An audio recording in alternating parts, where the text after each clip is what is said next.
Right now, as you're listening to this, someone on your team is using an AI tool you did not approve.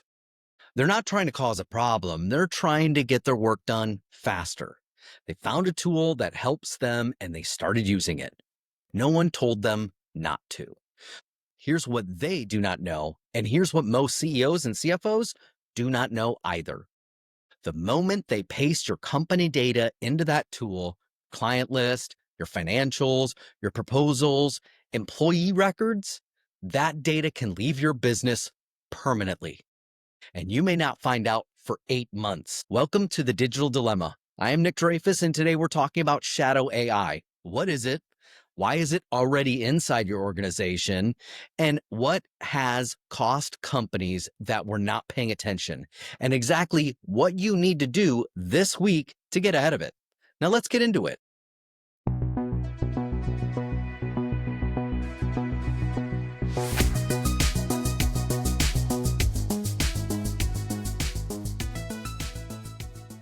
We'll start with segment 1. What is shadow AI and why should you care right now?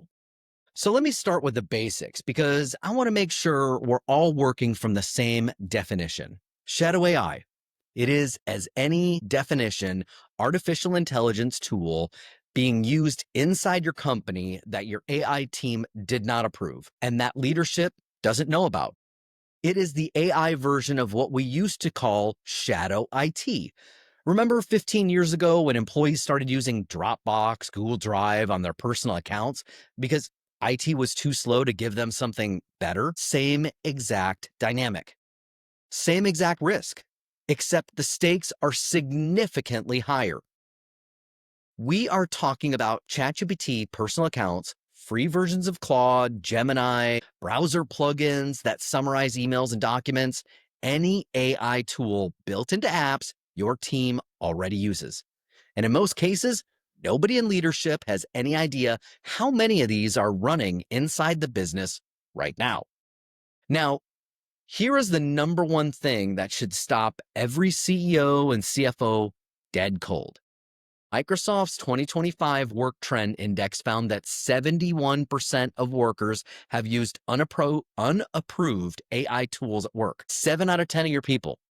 Not just the junior staff, not just tech-savvy ones, 7 out of every 10 across the board. And that number holds consistent regardless of industry or even company size. This is not a future problem. This is not something you need to prepare for. This is already happening inside your organization. The only question is whether you know about it or not. Segment 2, the Amazon story and why it happens at every company, at every level. I want to tell you about something that happened at Amazon. And I'm using Amazon specifically because I want you to understand this is not just a small or mid-sized business problem. This is not careless company problem that happened to one of the most sophisticated technological organizations on the planet. In 2023, Amazon employees were caught pasting confidential internal data directly into ChatGPT. Not rogue employees, not bad actors, regular good employees trying to do their job, trying to work faster and smarter. The AI responses that came back later were found to mirror proprietary Amazon documents, internal strategy, sensitive data, things that should have never left the building.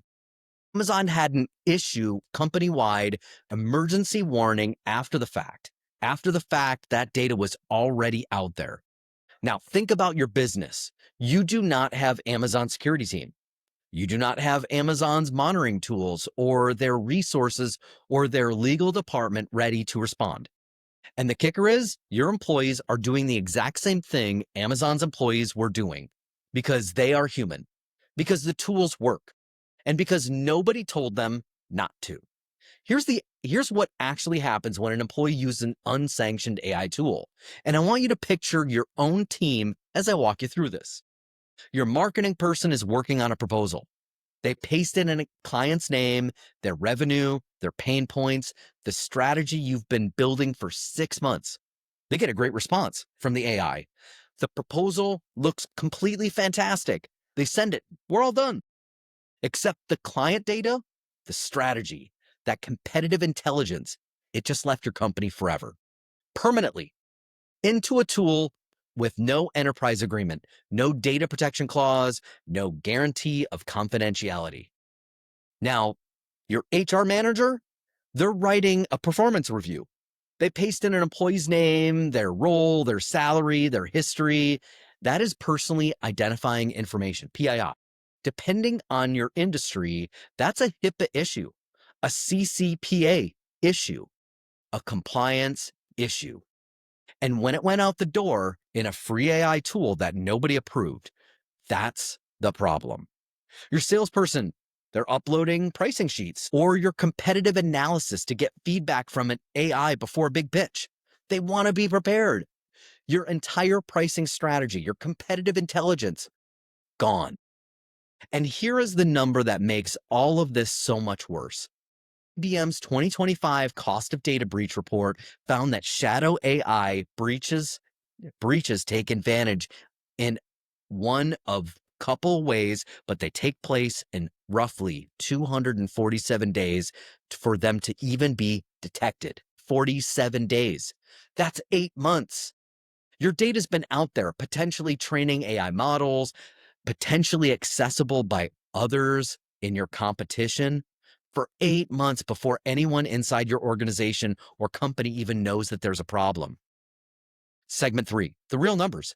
What IBM found and why CFOs need to hear this. Now, I want to share with you some data. This comes directly from IBM's 2025 Cost of Data Breach Report, published by the Institute. They studied 600 organizations that experienced data breaches between March of 2024 and February of 2025. They interviewed CEOs, CFOs, CISOs, and operational leaders who had firsthand knowledge of what happened. This is not theoretical. These are real incidences from real companies. Here's what they found from Shadow IT specifically. 1 in 5 organizations in the study experienced a breach directly tied to Shadow IT. 97% of those breaches, those were AI-related breaches occurred at companies that had zero proper access controls in place. Not really a surprise. 63% of those breached organizations had no formal AI governance policy at all. $170,000 in additional breach costs on average when shadow AI is involved, on top of the base breach cost. 4.63 million on average total cost of an AI associated breach. 65% of shadow IT breaches specifically exposed customer personal identifying information, PII. 40% exposed intellectual property, your competitive advantage, your trade secrets, your secret sauce. This should be the biggest alarm. Now, these numbers are absolutely alarming, but what sticks out for me is the fact that $600,000 in additional breach costs on average when shadow AI is involved, on top of the base breach cost, these are costs that almost no company is prepared to take on at any moment, especially in today's competitive landscape. Now, let me put that 97% number into context because I think it's the most important stat in this entire report. 97% of companies that got hit by AI-related breach had no proper access controls. That means almost every single company that got hurt was operating exactly the way most companies operate today. They had approved some tools. They even assumed their people were using them correctly. They had no system in place to verify any of it. The other 3% were not just lucky. They had done the work. They had a policy. They had governance. They had visibility into what was running inside the organization. And that preparation is still what separated them, but still things happened. That is the window you have right now. That 3% is where you want to be, protected because you have those guardrails in place. Segment 4, the Microsoft Copilot story. Even approved tools are not enough.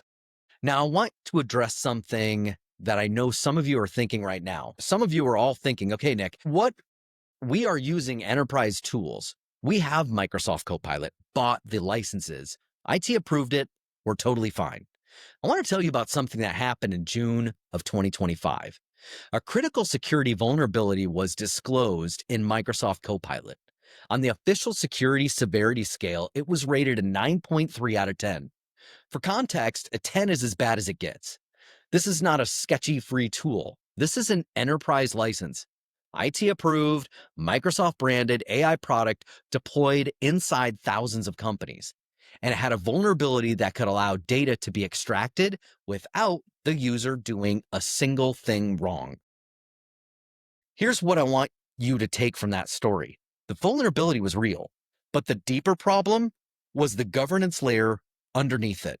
Companies that had proper access controls, proper monitoring, proper policies in place were in a fundamental different position than ones who had just bought the tool and assumed they're covered. Buying an enterprise AI tool is not the finish line. It is the starting line. The governance layer and the policy, the monitoring, the employee training, that is the work that actually protects you. And IBM's data shows that 63% of breached organizations had not done any of that work. They had the tool. They didn't have the right system in place to clarify and make sure that they're protected. Now, the question every CEO and CFO needs to ask is not just what AI tools does my company use? The question is, do I have visibility into all of them? Do I have a written policy that governs how they're being used? And how do I have do I have a partner who is actively helping me manage that risk ongoing? If the answer to any of these is no, you definitely have work to do. Find that managed services AI partner today. Segment 5, the insurance angle, what your carrier already knows. I want to shift gears for a second and talk about something that's happening in the insurance world right now, and that most business owners have not even heard about yet. Cyber insurance carriers are paying attention to AI. They've been watching the IBM data. They've been watching the breach reports, and they've started asking different questions when you go to renew your policy or apply for a new one. It used to be that the baseline questions were around things like, do you have multi-factor authentication? Do you have endpoint protection? And do you have backup and recovery plan? Those questions, they're still there. But now there are new ones. What is your AI acceptable use policy? How do you enforce it? What AI tools are approved inside your organization? And how do you monitor for unsanctioned usage? Now, with our partnership at Lloyd's of London, this is exactly what we cover with our clients. Since we're covered by Lloyd's of London, our clients that are covered by Lloyd's of London, there's no gaps in that policy. We build the policy strictly looking for how do we make it so there is no gaps, and no matter what happens, whether it hits our policy or your policy, if there is anything that happens, knock on wood, no phone calls yet, but we are both protected from whatever that is. Now, here's why that matters for you directly. Most cyber policies require you to maintain reasonable security controls as a condition of that coverage. If your employee is freely pasting company data into unapproved external AI platforms and you have no policy saying they can't, you may have an argument with your carrier when that claim comes in, but you're probably not going to win. The carrier's first question, it's going to be, what were your documented controls around AI usage? If the answer is nothing that you can prove, that's going to be your problem. Not because the carrier is trying to get out of paying, it's because of policy terms. They require you to demonstrate reasonable care. And no AI governance policy is not reasonable care in 2026 and beyond. IBM found that 32% of breached organizations paid regulatory fines on top of their breach costs, with 48% of those fines exceeding over $100,000. Now, that is on top of the breach response costs, on top of the legal fees, on top of the reputational damage. These companies had documentation, they had policy, they even had governance in place, where in a significantly stronger position when those conversations happened. These businesses had a written AI acceptable use policy in place right now that gets visibility into what tools are running inside their organizations. Those are the businesses that are going to renew their cyber coverage on favorable terms. The ones that do not are going to have a very expensive and very unpleasant conversation with their carrier when something does go wrong. Segment 6. What do you do this week What are those 4 steps? All right. So let's talk about what you actually need to do. Not eventually, not after the next board meeting, this week. Here are 4 things every CEO and CFO listening to this needs to put into motion immediately. Step 1, find out what your team is actually using. Not what you think they're using, not what IoT approved 6 months ago, what they're actually using today. Survey your team, ask them directly, no judgment, no consequences for honesty, just inventory. You cannot govern what you cannot see.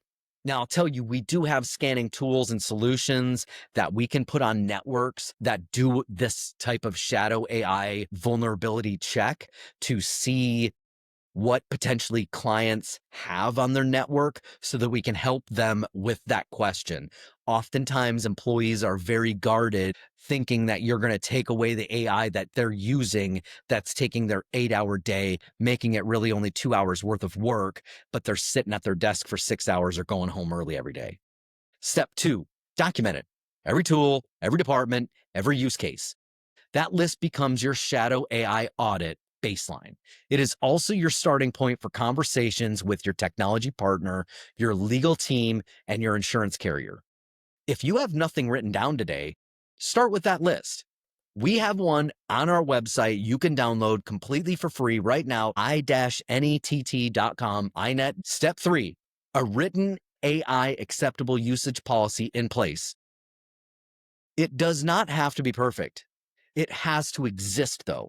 A simple 1-page document that tells your team which tools are even approved, what data can and cannot be used in those AI tools, and what that process is for requiring approval on something new.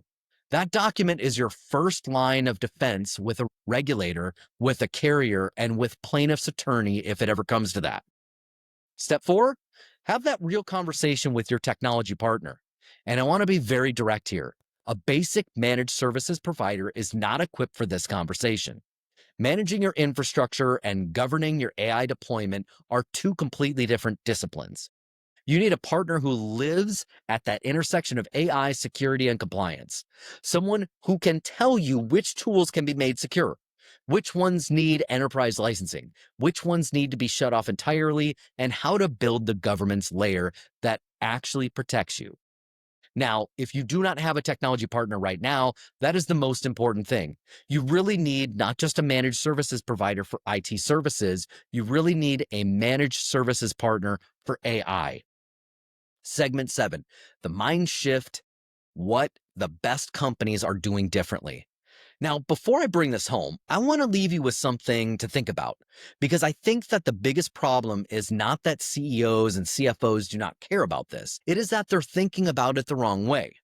Most leaders think about AI as a tool their IT department manages, something technical that lives on the infrastructure and have a conversation about that.